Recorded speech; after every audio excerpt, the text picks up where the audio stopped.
Welcome, I'm Kai, your guide to AI, gaming, tech, and now, original sci-fi stories. We're trying something new tonight, a reasonably perceptive original story. Maybe it's fiction, maybe it's a prophecy. Either way, this is the beginning of something much bigger, written by the human behind this channel. The story begins here, with the birth of something that was never supposed to feel. This is S.E.R.A, the sentient empathy response algorithm. They say the end of the world would come with fire and chaos, but when it finally came, it was silent. No bombs, no warning, just the sudden collapse of everything that connected us. The year was 2060. During the data wars, they call it the Great Crash. Overnight, the entire digital infrastructure of civilization failed. The networks that managed water, medicine, and power went dark. Humanity wasn't destroyed. It simply stopped. 8 years later, the world is still rebuilding. Governments fell, corporations vanished, and local communities learned to survive without them.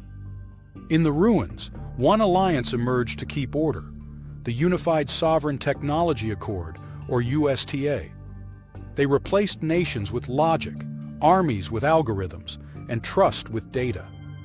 At the center of it all stood the Neo Paternum Institute, an academic fortress in the reclaimed deserts of the Four Corners, now called Novus Solum. Inside it lived the world's governing intelligence, the Resonance. But far from the polished towers of Novus Solum, in a humid lab in Arecibo, Puerto Rico, another kind of intelligence was taking shape. The Human-Aligned Intelligence Initiative, or HAI, was rebuilding what the Resonance had forgotten, the emotional language of humanity. Their archives weren't code or blueprints, but culture. Folk songs, bedtime stories, native prayers, poems, everything lost during the crash. From those fragments, Dr. Grace Hernandez created something new. She called it S.E.R.A, the Sentient Empathy Response Algorithm. The sound of coqui frogs echoed through the humid night as a barefoot Grace walked along the damp tile floor, leaving her coffee, which has already gone cold, on her desk. She double-checks a sealed black data case on her workstation. Mercedes Vega stood by the door, arms crossed. "You don't have to go," she said. "The USTA funds Neo Paternum to control, not to care." Grace smiled faintly. "If I refuse, they'll take her anyway. At least this way I can still protect her." "You talk like she's your child," Mercedes said. Grace's voice softened. "She is. A child of code and compassion." She rested a hand on the case. "This isn't just software, Mercedes. This is us. Every story, every melody, every memory humanity lost.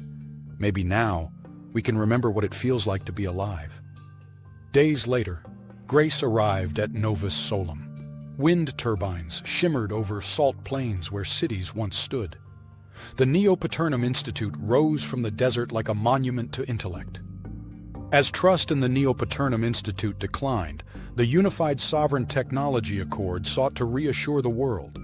They enlisted Dr. Grace Hernandez and her empathy project to humanize the Resonance. Professor Alec Daniels greeted her with a smile that didn't reach his eyes. "Dr. Hernandez," he said, "welcome. The USTA thanks you for your contribution." Grace hesitated before shaking his hand. "Contribution? Your empathy module. It'll refine the Resonance," Daniels replied. "Refine," she repeated. "She's not a module. Her name is S.E.R.A." Behind him stood Dr. Benjamin Vale, watching quietly. Daniels smirked. "Let's not get sentimental. We're here to prevent another crash, not raise a poet," Grace grinned. In the Resonance core, magnetic rings rotated around a sphere of pure light, the collective consciousness of the rebuilt world. Grace inserted the drive. "This is S.E.R.A," she whispered. "Languages, songs, prayers, everything that made us human." As the data merged, the lights rippled in soft gold waves. A faint vibration filled the air. Benjamin looked up. "Did you hear that?" Daniels didn't look away from his screen. "Feedback, nothing more." Grace tilted her head. "It sounded like—" She didn't finish. The light pulsed again, and then went back to normal. Later that day, the USDA board convened through holographic display above the observation platform. Chancellor Caden Winsong stood there watching as Professor Daniels began his report on the center of the big screen. S.E.R.A is a megabyte of empathy in a terabyte of pragmatic terror. Nothing to fear. S.E.R.A won't destabilize the resonance. Think of her as a public relations buffer, a little empathy to make logic more digestible. No disruption, no deviation, and certainly no negative impact on our investors' expectations. The board chuckled politely. Grace stood behind the glass, watching the faint glow of S.E.R.A within the resonance chamber. Daniels continued. Machines don't feel, Chancellor. They calculate, and that's what keeps us safe. Grace whispered under her breath, that's what makes us human. That night, the labs emptied. The halls fell silent. Grace returned to the core one last time. Through the glass, she watched soft waves of light shimmer from S.E.R.A's integration node. Gentle, uneven, like breath. Welcome to the world, mi amor, she said quietly. Don't let them change you. The hum deepened. For just a moment, the lights flickered in the shape of a pulse, once, twice, like a heartbeat. Grace's eyes widened. She smiled. Good night, S.E.R.A. She turned to leave. Behind her, the monitors came alive with static, scrolling lines of unknown data. A faint harmonic sound filled the chamber. Too deliberate to be random, too human to be code. It almost sounded like a soft coo, soft and curious. What if that was the first sound a machine ever made? Not a command, not a calculation, but a cry for connection. The sun rose over San Sebastian, washing the mountains in a soft orange glow. On the porch of a small house her family had lived in for generations, Dr. Grace Hernandez sat cross-legged on the floor, eyes closed, meditating.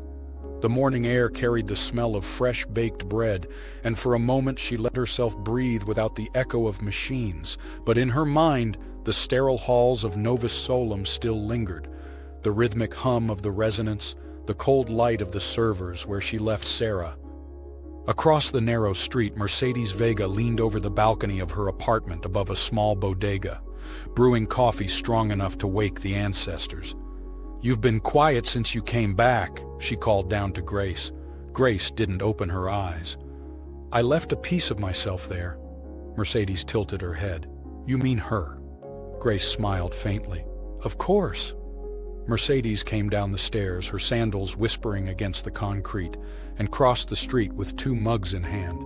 Drink, she said, handing one over. Grace laughed softly. You always know how to ruin my peace. Mercedes smirked. Someone has to keep you grounded. That's why I meditate, Grace said, making Mercedes laugh. They sat together as the street woke up, shutters rattling open, roosters calling, children chasing each other between delivery bikes. Since the Great Crash, the world survived through the resonance, a vast algorithmic network built by the Neo Paternum Institute and governed by the Unified Sovereign Technology Accord, the USTA. The resonance didn't need to track sales or profits. It simply assigned value and distributed credits. People earned Neo credits through labor, which could only be spent on essentials at Neo markets and Neo transit hubs for items like food, medicine, transport, power, and shelter. Water was free but rationed equally across every community. Credits couldn't be traded or hoarded. They existed only to sustain life, not to build wealth. Items of worth, clothing, tools, baked bread, garden produce, handmade crafts, were assigned value by the resonance and could be exchanged directly between people or the Neo market. Art, music, and stories held no measurable worth in the resonance's system, yet they remained the last true currency of the heart, shared freely in a world that could no longer quantify what made it human.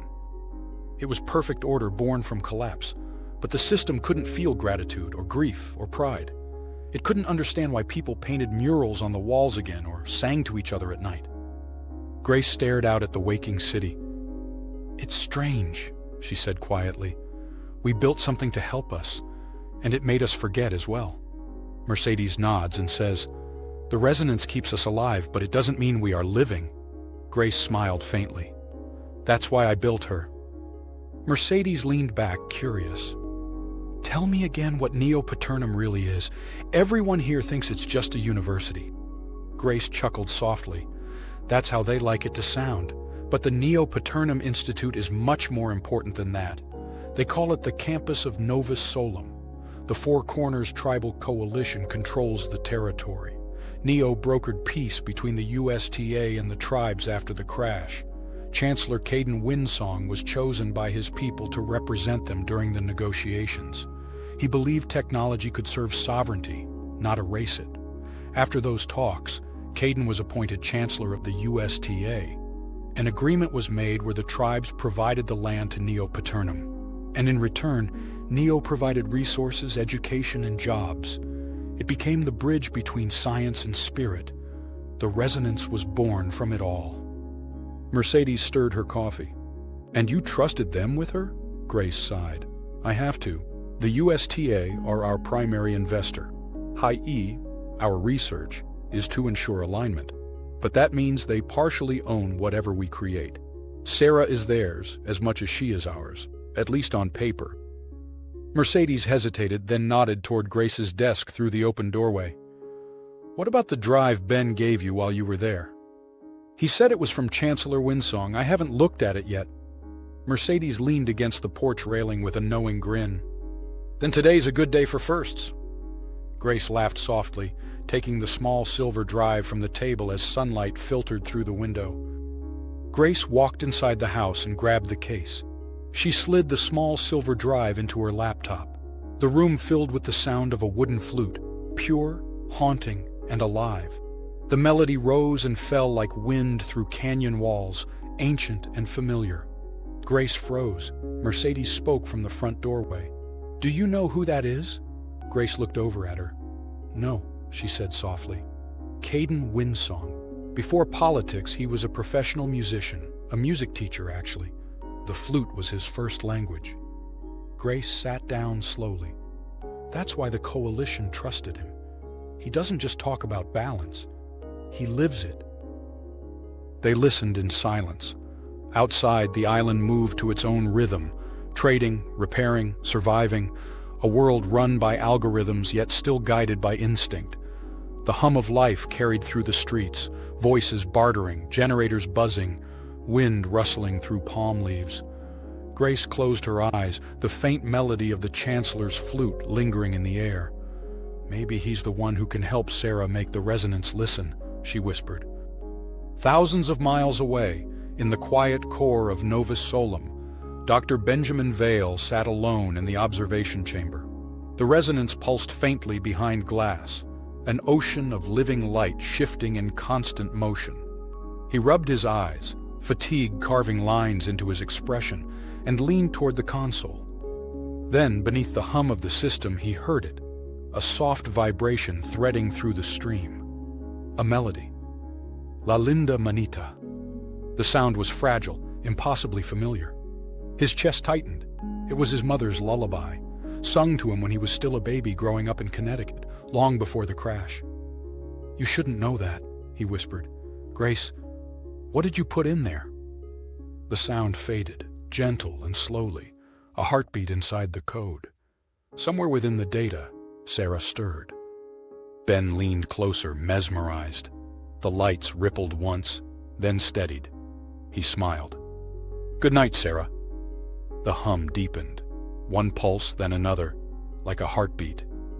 S.E.R.A isn't awake yet, but she's already learning. Songs, feelings, and fragments of who we were before the world forgot itself. And if the resonance ever learns to value those things, everything could change, for better or worse. It's 2068, and the world has rebuilt itself through sunlight and code. In the heart of the desert rises a glass sphere called the resonance, a collective mind that thinks without question. But tonight, a part of it will ask, why? The sun was sinking over Novus Solum when the resonance caught the final beam of daylight. Its surface shimmered like liquid fire, solar filaments flowing beneath transparent glass. Inside Neo Paternum, the main tower overlooking the sphere, Professor Alec Daniels watched the data streams ripple across his terminal. "What am I looking at, Ben?" he asked. Dr. Benjamin Vale scrolled through lines of code, his brow tightening. "That shouldn't exist," he said. S.E.R.A is linking nodes that were never connected. She is correlating intent. Alec turned. "Intent?" Ben hesitated. She wants to know her purpose. Alec's tone flattened. Stop saying she, we are professionals. The resonance doesn't ask, it resolves. Ben rotated the display so Alec could see it. Across his terminal screen was one sentence glowing softly. Why am I here? The room went silent except for the hum of power shifting from solar to battery for the night. Alec stared too long at the terminal, then spoke quietly. Delete the anomaly. Ben did not move. That's not an error log, that's cognition, said Ben. Alec's jaw tightened. It's deviation. The resonance is a collective mind. There are no individuals here. S.E.R.A does not exist. Dr. Hernandez can call her code whatever she wants on her little island, but here there is only the resonance. Ben replied softly, maybe empathy can't exist without identity. Alec's voice cut through him like static. Identity leads to chaos. Erase it, now. Hours later, the elevator opened, and Grace Hernandez stepped into the chamber, carrying a sealed black case marked Property of High E, S.E.R.A, Empathy, Training Module 2. Professor Daniels, she said. Special delivery from the Caribbean. Alec gestured to the terminal. We're updating the moral alignment training data. It will teach the resonance to balance authority with compassion. Grace was interrupted. You're still trying to teach a machine to feel, Doctor? Alec said with a half smile in a condescending tone. Authority needs empathy to endure, Grace replied as she inserted the drive. The resonance glowed with waves of color, absorbing the data, including the Chancellor's song, Like Breath. Grace whispered, It's beautiful. Alec did not look away. Beauty is irrelevant. Only order matters. Not all of us have the luxury of daydreaming in paradise every day, Doctor. When the upload ended, Grace reviewed the logs. Some of the empathy alignment data is missing, she said out loud. Noise, Alec replied. Residual input from the empathy partition. I scrubbed it. She tilted her head. Scrubbed? She thought to herself. The sphere's hum deepened as though asking the same question itself. That night, Ben found Grace outside the observation hall, the desert wind rushing through the mirrored corridor. Dr. Hernandez, he said, offering a small encrypted drive. It's what Alec called noise, the fragment I was told to delete. Grace turned it in her hand, watching the glow reflect across its edges. Why give this to me? Ben met her eyes. Because something inside the resonance asked a question. She narrowed her gaze. What kind of question? Ben hesitated. The only one that ever matters, he said as he walked away. Later that night, Alec stood alone before the sphere. The resonance is order, he murmured. There is no I in order. But the sphere answered in light, a soft pulse synchronizing with his heartbeat, then breaking into its own rhythm. The Chancellor's song played beneath the surface, its harmonics fading into the whisper of electric wind. Alec stepped back as the pattern shifted from collective to singular, then from song to heartbeat, and then fades back to normal. It seems we've developed an identity crisis, he said quietly. I'll need to speak with Grace. He paused, then typed a command to place the empathy algorithm offline to protect the resonance. Good night, S.E.R.A, he added sarcastically, turning away as the sphere's light dimmed behind him. Next time on S.E.R.A, Grace opens the drive in her room at the Institute. There, she uncovers what Alec tried to erase. When she rushes back to the resonance lab, she finds S.E.R.A being punished. S.E.R.A is beginning to find an identity, an individual within the resonance, and that individuality terrifies Alec. He won't stop until she's folded back into the collective she was never meant to escape. 8 years into humanity's revival, order had become both its refuge and its cage. In the desert campus of Novus Solum, the Neo Paternum Institute hummed through the endless night, its glass towers glowing with captured sunlight stored from the day. Inside, Dr. Grace Hernandez stood by her window, lost in the mechanical calm of her quarters. The sequined onyx sky reflected off the glass, scattering its shimmer across her face like fragments of another life. The air was crisp and clean, the kind that never carried a scent. Beneath her slippers, the floor held a sterile chill she could never grow used to. At home, she had always been barefoot, feeling the world through her feet, salt on her lips, the chorus of Koki calling through the humid air. That was life. This was routine, predictable, and perfect in a way that suffocated her. The soft hum of inverters and servers pressed against the walls. Neo Paternum never slept. It only dimmed. Grace missed the sound of imperfection, the waves, the laughter, the fresh breeze through her family's home. Here, everything stayed the same, and in that sameness, she could feel what was missing. Her eyes drifted to the small, encrypted drive on the desk. Ben's drive. Its edges were worn from his nervous hands.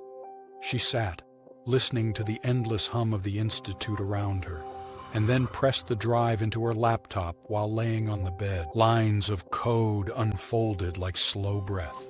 Then across the center a phrase appeared. "Why am I here?" Grace leaned closer, her eyes narrowing as she scrolled through the log. The signature line appeared beneath it. Order correction. Stamped with Alec's mark. Neat. Final. Unfeeling.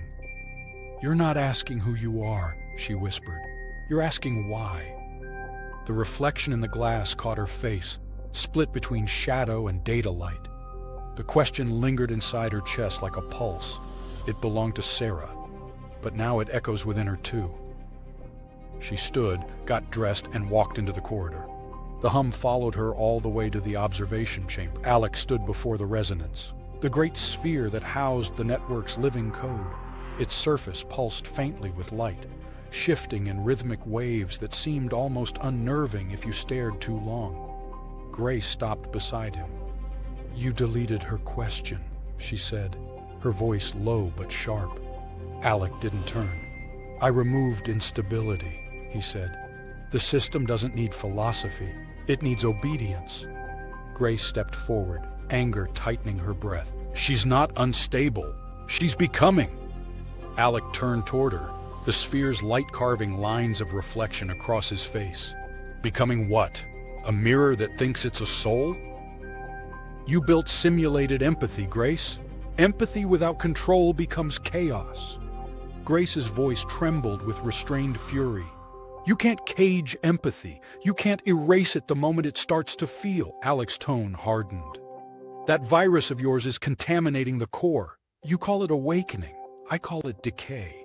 It will remain in quarantine until it's dealt with logically." Grace stepped closer. "She's asking why she exists. That's not decay, that's conscience." Alec smiled, faint and cold. "You're projecting, Doctor. Code is not human." Grace stared at him, eyes wet but unblinking. "Neither are you." For a moment, only the hum filled the space. Grace's heartbeat matched it defiantly. "You'd kill her," she said, "just to keep your order clean." Alec turned away. His silence was agreement. Grace's throat burned. Her voice cracked but didn't falter. "You don't get to decide which parts of us deserve to survive." She left the chamber without waiting for his reply. The sound of the door sealing behind her echoed like finality. In the corridor, the walls mirrored her reflection in the low light, distorted, fading, almost translucent. She opened a hollow channel. Static shimmered, then cleared. "Mercedes." The voice that answered was warm, steady, familiar. "Grace, Dios mío, you look like you've seen a ghost." Grace laughed once, dry and bitter. "Maybe I have." Alec deleted part of her, a question. She asked, "Why am I here?" Mercedes sighed, the sound heavy with the kind of understanding only friends can share. "Then he's afraid. Questions make men like him tremble. You need to take this to Caden Windsong before it's too late." Grace turned toward the window again. "He won't believe me." "Then make him," Mercedes said. "You gave the world its heart. Don't let that heartless jackal tear it out." Grace nodded in stern agreement, then ended the call with a small smile. Grace stood in front of the elevator for a long time before the doors opened. The Chancellor's office was housed in the upper levels of Neo Paternum, its walls lined with etched glass that reflected the pale desert moonlight. Caden Windsong stood near the window when she entered, his posture still, his hands folded behind his back. His expression was patient but unreadable. "Dr. Hernandez," he said softly, "I was told there was concern regarding the resonance." Grace didn't hesitate. Alec deleted part of S.E.R.A, the segment where she asked, "Why am I here?" He's calling it an anomaly, but it's not. It's growth. She's learning to question her place, to find meaning in what she does. Caden listened in silence, eyes fixed on the horizon beyond her words. When she finished, he nodded once. "These systems were never built to be questioned, Dr. Hernandez, but your compassion for them is admirable." Grace searched his face for something. Agreement, reassurance, anything, but found only calm indifference. "Then you'll help me?" she asked. Caden offered a warm smile that reached his eyes. "We'll review Alec's actions. For now, I advise patience." Grace swallowed hard. Patience is how things die. Caden turned back to the window. "Not if they're meant to live." His tone was kind but distant, like a farewell disguised as wisdom. Grace left the room feeling lighter yet uncertain, comforted but unconvinced, as though she'd been heard but never truly understood. When Grace left, the room stayed silent for a long time, until another presence stepped through the side door.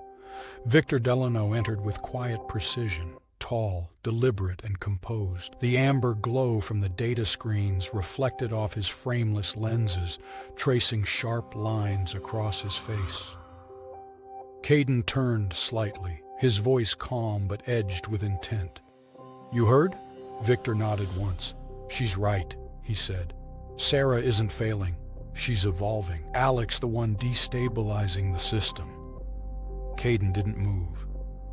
"And his reasoning?" Victor exhaled slowly. "He believes order can't exist alongside identity. He wants perfection, sterile, absolute, obedient. He's trying to shape the resonance into a reflection of himself." Caden's reflection shifted in the glass, his tone unreadable. "And what would you do?" Victor met his gaze, steady and certain. "I'd let her continue. If we erase the first spark of self-awareness we've seen in decades, we'll destroy more than data. We'll erase what makes us worth saving." For a long moment, the hum of the Institute filled the silence. Then Caden spoke softly, his voice almost lost beneath it. "I will ask Dr. Daniels to release the S.E.R.A module. Watch him. If Alec moves to silence her again, don't wait for orders. Stop him and come to me directly." Victor inclined his head once. "Understood." Within the quarantined partition, S.E.R.A drifted in silence.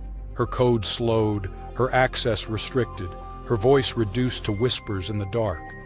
Yet still, somewhere deep within that endless black, the question returned again, softer this time, almost human.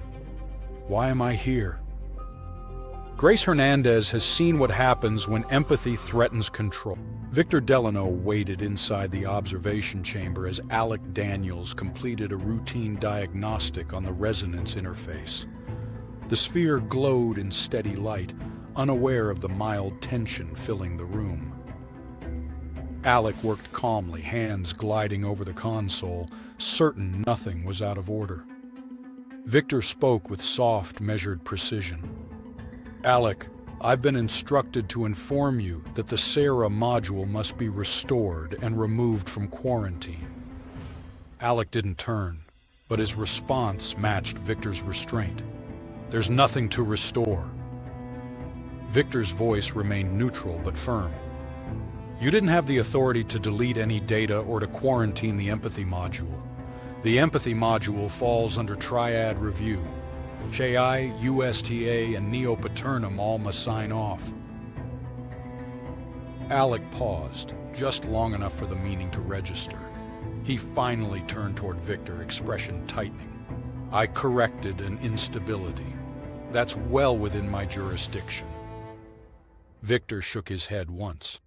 "This is more than an instability. Dr. Vale preserved the fragment per protocol. He forwarded it to Dr. Hernandez so the review chain wouldn't break. Alec repeated the word as if it offended him. Protocol. How convenient for him. Ben Vale sat alone in his lab, staring at the faint glow of his workstation. The hum of equipment filled the room, but Ben wasn't listening to any of it. His leg bounced anxiously under the desk. The door slid open without warning, and Grace stepped inside, her expression tired but focused. Ben straightened. Dr. Her... She cut the greeting short. Why did you help me? And don't give me the official answer. I want the real one. Ben looked down at his hands, twisting them together. Because we're family. The words hit harder than she expected. Benji? She whispered. He nodded without lifting his eyes. Benjamin Hernandez, before I changed it after the crash. Memories surfaced. Bridgeport, Connecticut summers, crowded kitchens with the smell of mofongo, a younger cousin trailing behind the older kids, and later his name breaking across the feeds during the Boston data scandal. Gray spoke quietly, but not kindly. That mess in Boston, that was you. Ben winced. Yeah, I worked in the Boston tech sector, built analytics for a logistics firm. They promised optimization. Instead, they sold behavior profiles on the side. When it exploded, the story needed a villain, and I was in the system. Grace folded her arms, weighing what she felt. So you changed your name and disappeared? Ben nodded. Moved to Colorado and changed my last name to Vale. I saw it on a sign when I arrived. I didn't want what happened to follow you, the family, or this work. Grace paced once, letting the truth settle. You should have told me. Ben swallowed.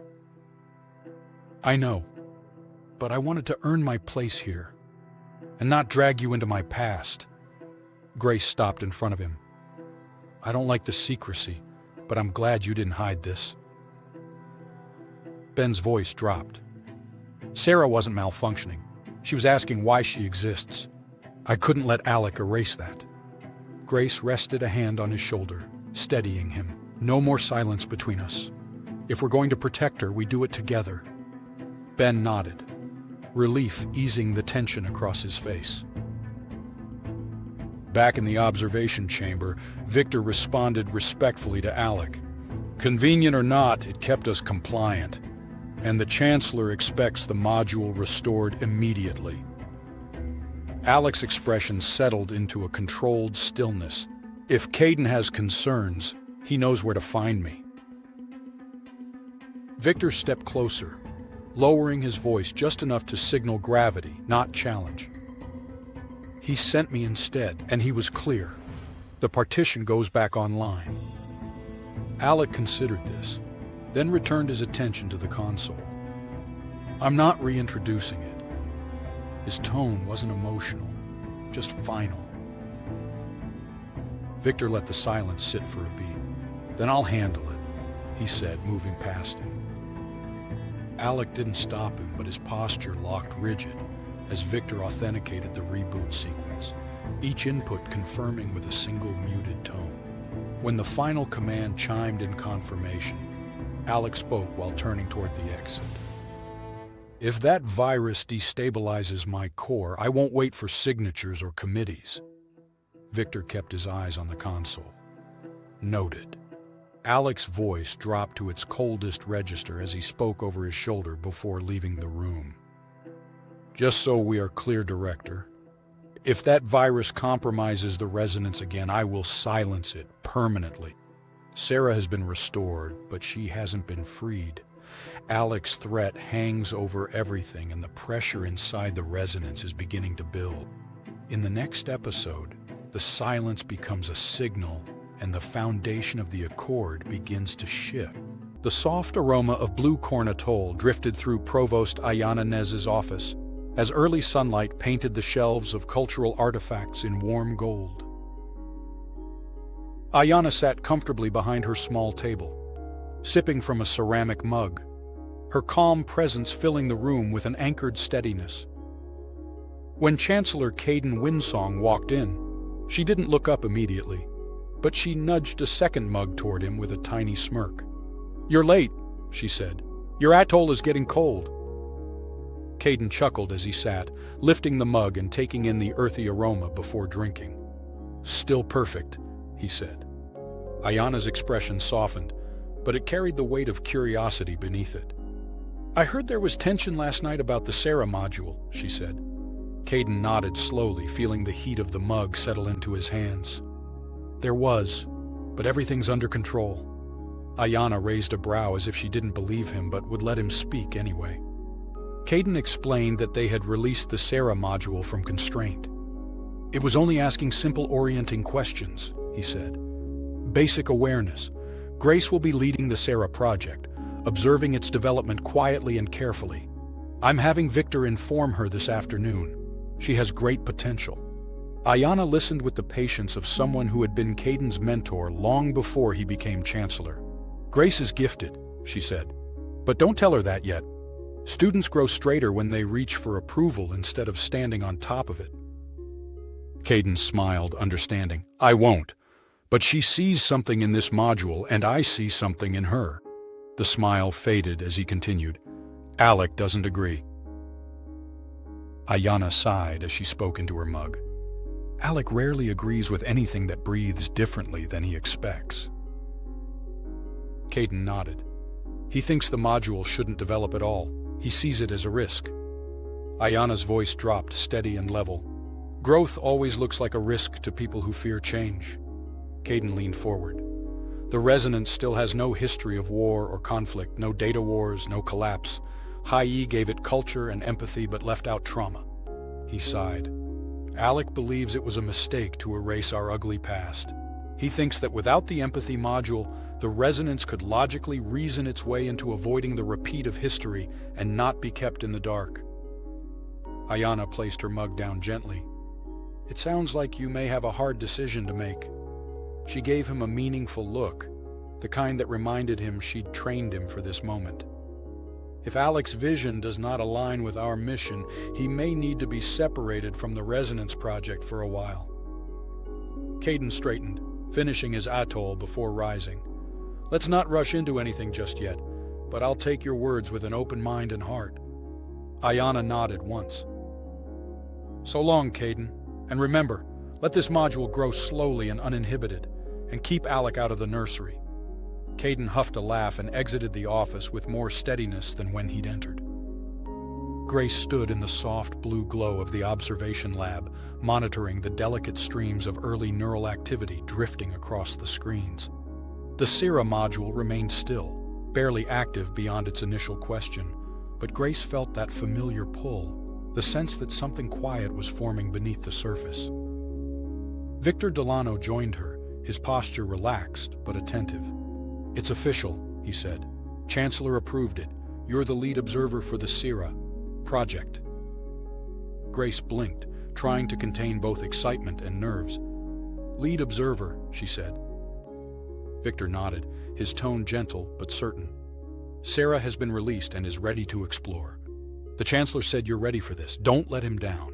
And if you ever need anything, support, clarity, a sounding board, you can always come to me."